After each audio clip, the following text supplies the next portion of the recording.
Did you know, during the Great Depression, people actually wore clothes made out of food sacks?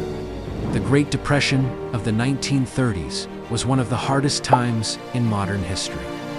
Families had little money, and new clothes were a luxury few could afford. But Americans were resourceful. They started reusing the only extra fabric they had at home. Sacks from flour, sugar, potatoes, and feed. At first, it was rough. Burlap sacks were scratchy and plain. Mothers had to soak and wash them to soften the fabric. But soon, companies noticed. They realized their bags weren't just packaging.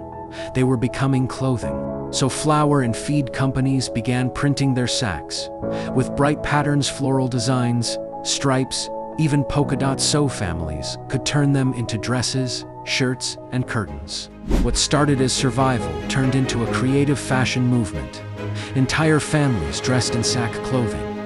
Women swapped patterns like they'd swap recipes.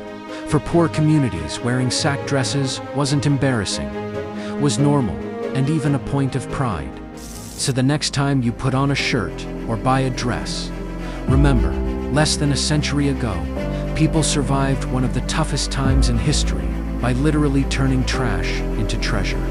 Subscribe for more ancient historical stories.